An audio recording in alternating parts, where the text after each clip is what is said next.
నమస్తే అండి. ఈరోజు సర్సోం కా సాగ్ అని పంజాబీ డిష్ ఇది తయారు చేసి చూపించబోతున్నాను. ఈ ఆకు ఆవాలు ఆకు అండి. ఇది పంజాబ్లో అక్కడ వాళ్ళు ఎక్కువగా వండుతారు ఈ రెసిపీ. ఇప్పుడు సీజన్ కాబట్టి ఈ నవంబర్ ఎండింగ్ నుంచి జనవరి ఎండింగ్ వరకు వస్తుందన్నమాట. ఈ కర్రీ నాకు బాగా ఇష్టము.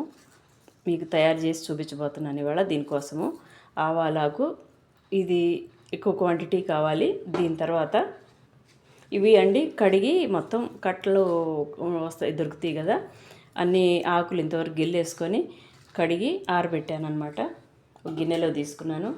ఆవాలాకుకి క్వాంటిటీకి సగం పాలకూర అంటే అది ఎక్కువ, దాని తర్వాత క్వాంటిటీ ఇది. దీంట్లోకండి బతువా అని ఈ ఆకు ఒకటి, ఇది కూడా అక్కడ వాళ్ళ ఈ డిష్లో కలిపి వండుతారనమాట. ఈ మూడు కూడా తీసుకొని, ఇది పాలకూర కంటే తక్కువ క్వాంటిటీ చూసారు కదా, ఇది ఎక్కువ, ఇది తర్వాత పాలకూర, ఆ తర్వాత ఇది ఈ క్వాంటిటీలో తీసుకొని ఫస్ట్ ఆవాలకు స్టవ్ మీద పెట్టి బాగా పెద్ద గ్లాసు నీళ్లు పోసి ఇది దాదాపు అరగంట సేపు ఉడికించాలండి. మామూలుగా పాలకూర అది తక్కువ సమయం ఉడికినా కానీ సరిపోద్ది కాబట్టి ఇది మూడొంతులు ఉడికిన తర్వాత అవి యాడ్ చేస్తాను. మీడియం ఫ్లేమ్లో పెట్టుకొని ఉడకనివ్వాలండి. ఇప్పుడు పాలకూర యాడ్ చేస్తున్నానండి. మొత్తం ఇదంతా ఉడికే ప్రొసీజర్ అరగంట అని చెప్పాను కదా. ఫస్ట్ నుంచి స్టార్ట్ చేసుకుంటే చివరి 10 నిమిషాల్లో ఇవి యాడ్ చేస్తాం అనమాట. ఆ పాలకూర ఇప్పుడు బతువ యాడ్ చేయబోతున్నాను. ఇదండి, ఒక ఫంక్షన్కి వెళ్తే అక్కడ క్యాటరింగ్లో వాళ్ళు సర్వ్ చేశారనమాట. వాళ్ళని అడిగి రెసిపీ నేర్చుకున్నాను. అప్పటి నుంచి ప్రతి సంవత్సరం ఈ సీజన్లో ఎన్నిసార్లు అక్కడ మాకు సంత పెట్టినప్పుడల్లా తీసుకొచ్చుకొని చేస్తానన్నమాట. చాలా రుచిగా ఉంటుంది. ఇంట్లో అందరికీ బాగా నచ్చుద్ది ఈ కర్రీ. ఇది వాళ్ళు వేరే రోటీతోటి సర్వ్ చేశారండి, మొక్కజొన్న పిండితోటి. కానీ నేను మాత్రం మామూలుగా చపాతీ చేశాను. దీంతో చపాతీతో కూడా చాలా బాగుంది. మీరు కూడా ఈ రెసిపీ ఇంట్లో ట్రై చేసుకోండి. ఇవి ఆకుకూర అన్ని చోట్ల దొరకదండి. కొన్ని సపరేటు మార్వాడి వీళ్ళు అటువైపు రాజస్థాన్ వాళ్ళు ఆ షాపులు పెట్టారనమాట. వాళ్ళ దగ్గర మాత్రమే దొరుకుతుంది. ఉడకటం అయిపోతుంది అనుకున్నప్పుడు వెల్లిపాయలు ఒక 10 ఇట్లా ఒలిచి దీంట్లో వేసేసి స్టవ్ ఆపేసే ముందు అవి వేయాలన్నమాట, ఎక్కువ ఉడకనివ్వకుండా. దించేస్తున్నానండి. ఇంకా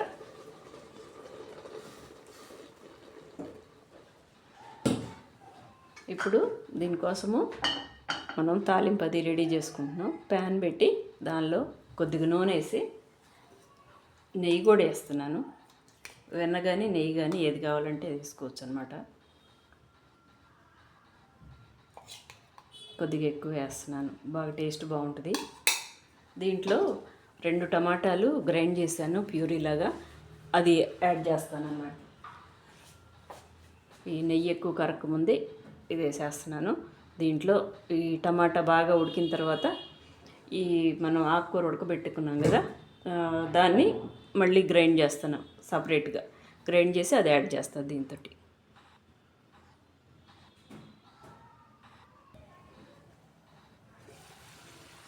అట్లా ఆయిల్ పైకి వచ్చేదాకా ఉడికిన తర్వాత దీన్ని ధనియాలు జీలకర్ర 2 కలిపి 2 సమానంగా కొలతలతోటి లైట్గా వేయించి గ్రైండ్ చేసి ఉంచాను అనమాట పొడి. ఈ పౌడరు, సాల్ట్,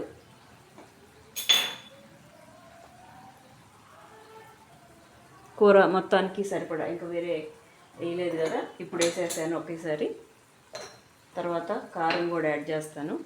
ఈలోపు ఈ ప్యూరీ చూడండి ఒకసారి, ఇది గ్రైండ్ చేశాను, ఇలా ఉంది. ఇది దీంట్లో యాడ్ చేస్తాను. కారం యాడ్ చేసిన తర్వాత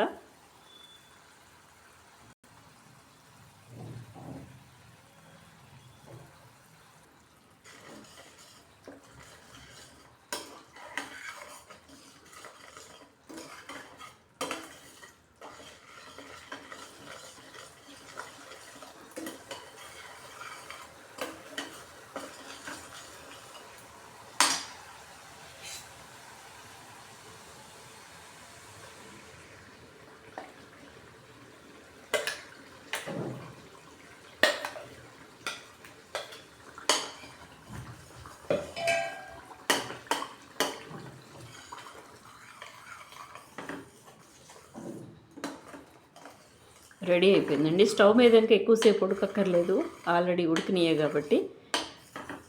దీంట్లో లైట్గా చివరిలో దించేటప్పుడు వెన్నపూస కానీ మేగడ కానీ, మేగడ అంటే పచ్చిపాలు కాదండి, పెరుగు మీద మేగడ కానీ యాడ్ చేసుకుంటే టేస్ట్ బాగుంటుంది. రోటీ అది కూడా చేసి చూపిస్తాను మీకు.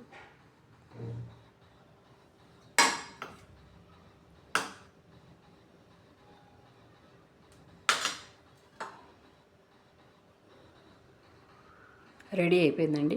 మీకు ఈ వీడియో నచ్చితే లైక్ చేయండి.